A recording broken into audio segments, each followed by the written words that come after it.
let's do this video. So this is from the Rageaholic, aka RazorFist. This video is entitled, I think this is going to be about bitching about the Supreme Court. The video is entitled, Supreme Cuckoldry, a Rant. So I'm sure he'll be angry and speak very fast, as he's wont to do. Let's see what he has to say.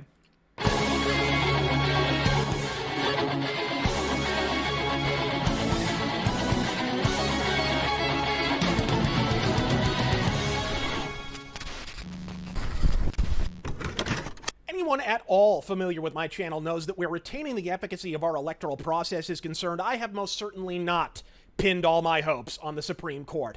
And why the hell would I, when a combination of perverse interpretation of prior cases, commingling with equal parts activism and do-nothing dog shit, has turned the Supreme Cucks into a curious cross between an unelected totalitarian tribunal and a gaggle of impotent appointees unwilling to apply constitutional principle to all but the most innocuous cases for fear of upending other governmental institutions.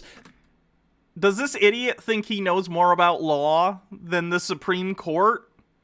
Does he not understand that judicial precedent is the backbone of our common law legal system? And if you just upend that constantly, then what's the purpose of having a common law system? What the fuck?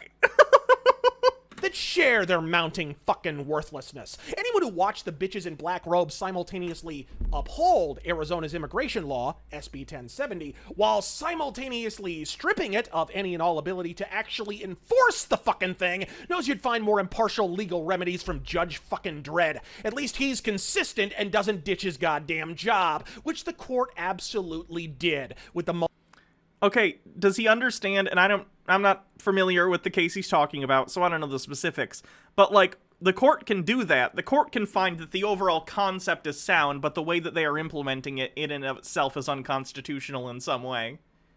That's not a regular multi-state Texas case, opposing the last-minute alterations to Pennsylvania's mail-in ballot verification requirements mere weeks ahead of the 2020 election. They argue incentivizing the omnipresent fraud that followed. As I suspected they would, the court passed the— Oh, he's claiming fraud. You're not supposed to do that on YouTube anymore. That's not good for this guy. Buck faster than Bill Clinton in an underage strip. There's been no evidence of fraud, if I need to repeat that. Thus, the 60-plus court cases being thrown out by every single court, up to and including the Supreme Court. G-string aboard the Lolita Express. If that were all that occurred, I probably wouldn't be bothering with this video. No, sir. It's what we heard in the aftermath that was as predictable as it was utterly fucking repulsive. It was written by someone who's a current staffer for one of the Supreme Court justices. And this, I'll just describe the report to you that I read, and you can make of it what you will. He said that the justices, as they always do, went into a closed room to discuss, cases they're taking or do debate. There's no phones, no computers, no nothing. No one else is in the room except for the 9 justices. It's typically very civil. They usually don't hear any sound. They just debate what they're doing. But when the Texas case was brought up, he said he heard screaming through the walls as Justice Roberts and the other liberal justices. You just called Justice Roberts a liberal justice? Jesus Christ. Were insisting that this case not be taken up. And the reason, the words that were heard through the wall when Justice Thomas and Justice Alito were citing Bush versus Gore. This is a complete misinterpretation of what the court even found in terms of the Texas case. Alito and the other one, who he just said the name, but I'm sorry, Alito and Thomas, that's who it was. They wanted to hear the case, but they specifically said that they weren't going to give any sort of, not restitution, relief. They weren't going to give relief to Texas. Basically, they believed that every single case that's between 2 states, even if it's ridiculous, which the Texas case was, they think that they have to let them file and they have to hear it because it's a case of original jurisdiction. The Supreme Court has original jurisdiction. The Supreme Court is a court that you appeal up to if you finally get up that high and they choose to hear it. However, they do have original jurisdiction in cases where you have one state suing another state for something. So Alito and Thomas were of the opinion that any original jurisdiction case for the Supreme Court needs to be heard even if it's dumb on its face, which is basically what they said. They said, hey, we would hear this case, but we would grant no relief. So the story that this person is telling, which is hearsay in the first place, doesn't even gel with what the actual opinion of the court was. So this is complete bullshit. From John Roberts were, I don't give a about that case. I don't want to hear about it. At that time, we didn't have riots. So what he was saying was that I very much doubt that's what he actually said. And secondarily, Bush v. Gore, they very explicitly, the Supreme Court said that Bush v. Gore is not precedential, as in it does not set precedent and cannot be used for such. Again, this story has a lot of holes, which isn't surprising, considering it's hearsay from a source he's just claiming exists somewhere. What are you gonna do? he was afraid of what would happen if they did the right thing. And I'm sorry, but that is moral cowardice. Now, I should probably first confront the disinformation campaign already arraying around this particular allegation, namely, those alleging it's impossible for the aide to have overheard from the judicial chambers because the SCOTUS ain't meeting in person. They're doing teleconferences because of damn lockdowns. The first and most obvious problem with this rejoinder being that anyone with a short-term memory of a concussed chihuahua remembers the media making a big-ass Lindbergh flight fucking deal out of Ruth Bader Ginsburg convening in court 6 or so months back when she was already suffering from a recurrence of terminal cancer in what, June? Well into the lockdowns and in... Okay, that was a while ago, right? I'd imagine the Supreme Court at this point, with cases higher than they've ever been, probably are doing teleconferencing. I don't know that to be for sure, but to say that like 6 months ago they weren't, as evidence that they're not today, doesn't really make sense considering things have gotten worse, not better, with COVID.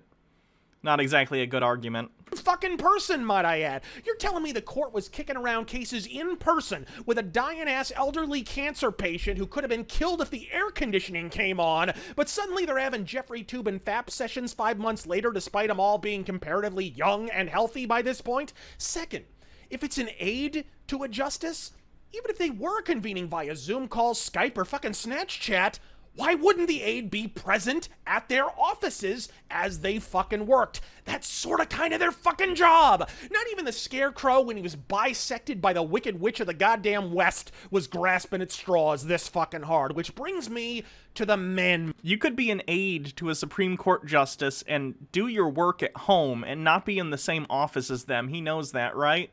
Like, I imagine, as someone who works for a Supreme Court justice, a lot of your job is probably pulling legal research for them.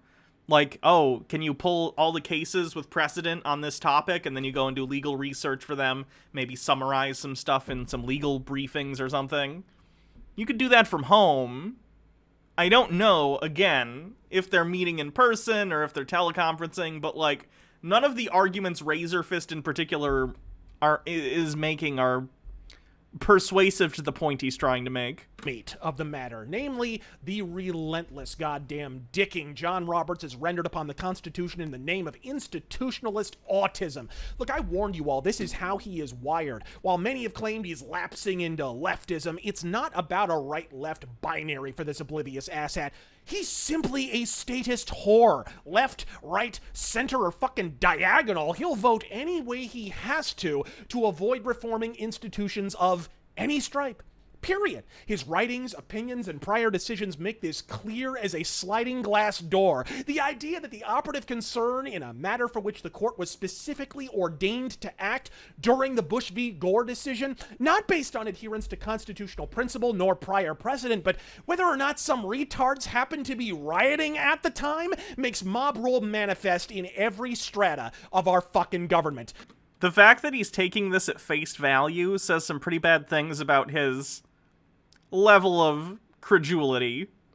Like, why do you assume that this secondhand hearsay is true in any way, shape, or form when you can literally read the legal opinion that was put out by the Supreme Court and their very real legal justifications? Not only that, you can go and actually read what other lawyers have said about the Texas case since its inception. And if you follow, like, legal forums or anything, I do occasionally, just because I find it very interesting. I find legal cases, even though I obviously don't have any sort of background in law, I like reading what other lawyers are saying about them, because I find it interesting. When the Texas case came out and they read this shit, every single lawyer I saw talk about this online was like, what are they doing? This is the most ridiculous lawsuit they've ever read, because Texas has absolutely no standing to be able to bring a suit against Pennsylvania for their election laws. And lo and behold, when it got to the Supreme Court, that was the decision that was made. It isn't some wild, like, thing that was unexpected by anyone who knew what they were talking about. Look, I'd say the Supreme Court And for evidence of this, you can also look at lawyers on, like, YouTube even who've been saying this shit prior to that. Like, Legal Eagle, who you guys might be aware of here on YouTube, or I'm actually not on YouTube right now, I'm on Twitch, but people will watch this on YouTube later. He also had a video about this where he was talking about the case prior to the decision by the Supreme Court, and he echoed basically the same sentiments. So I don't understand trying to concoct some conspiracy as to why the Supreme Court didn't take up a case that was ridiculous on its face.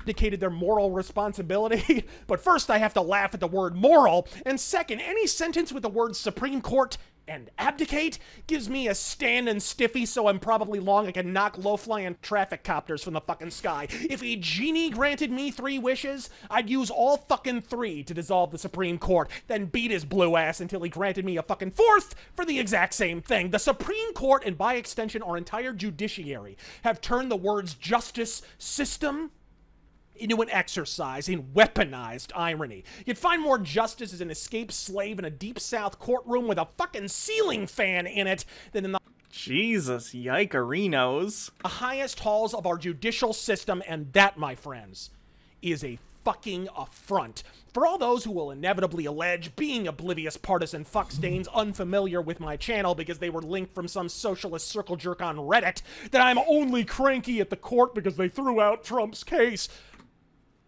Yeah, basically.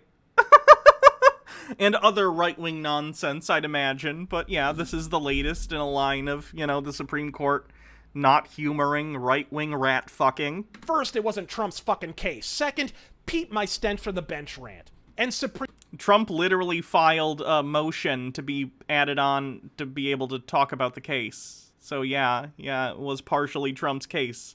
It was certainly in favor of Donald Trump.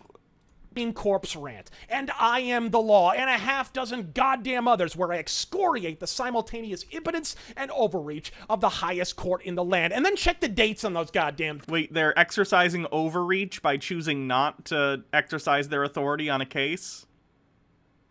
Interesting. Videos. I've been saying for damn near a half decade, the Supreme Court is all of our Achilles heel. And third, I'd happily hurl Trump into a bright orange wood chipper if it secured the legitimacy of my vote in the process. Fuck, Trump has said if an audit is conducted and it's established indefatigably Biden's win was legit, he'll concede that very day. Bullshit? There have been recounts, there have been audits. The Electoral College has already voted. Trump ain't conceding shit because he's a narcissist. I had no problem acknowledging Romney got reamed. Why the fuck would I have an issue doing the same if Trump legit lost? Because people on the right are flirting with fascism this year. It's not fun. I say this year. They're getting more open about it this year. My acrimony, then, would be reserved for his flawed campaign. If the Dems didn't cheat, why would you fucking fight this? It's like playing poker with a cat who says he won, won't turn over his fucking cards, and says you're undermining the integrity of the poker game every time you ask he does. Again, there have been multiple recounts in swing states. There have been audits. There have been dozens and dozens of court cases. This has been explored You lost. There was no fraud. The issue... Here's a more apt comparison, okay? Imagine you're playing cards, and someone says, I won! And they pull the cards over, and they have a royal flush. And then you go, show me the cards! And they're like... And they gesture to the table where they have shown you their cards, and you go, these cards are fraud! I don't believe these are cards! And they go, what do you mean? The cards are right here. We can all see the cards. And then going, this is a fraud poker game! I demand a recount! And then you, again, point to the cards and go, okay, look at the cards. It's a royal flush. And they go, I'm taking this to court! And the court's like, it's a royal flush. And you going, this goes higher than I ever thought it did. You're not accepting the results of recounts and audits in court cases. That's why people are telling you to shut the fuck up. Because you've had multiple days in court, you've had audits, you've had recounts. There's nothing more for you to do except accept that you lost fair and square. You're just a big ranting man baby who thinks that talking fast is some sort of substitute for a real personality. It's not. If we are not allowed to double check the fucking result when irregularities seem to be present, what's the fucking point? A law without the prospect of enforcement is no law at all. Ask Al Capone. He mowed motherfuckers down in the streets of Chicago and sold hooch all throughout the 30s because of a law that wasn't and couldn't be enforced. And they ultimately nailed him with a law that actually was, unsurprisingly, a law designed to take your fucking money. Those corners of government tend to operate... Taxes? Are you rallying against taxes now because Al Capone was taken down on tax avoidance charges? Jesus. Like a Swiss watch, you'll fucking notice. If we have election laws, but they not only ain't enforced, there's no applicable remedy when they aren't? Hate to break this to you, bitch, but not only is the law theoretical, so's the fucking election. And if the law is theoretical, so's the court that fucking interprets it. And so in the spirit of the season, I extend especially for John Roberts a theoretical double middle finger. I'm RazorFist. God fucking speed. Jesus Christ.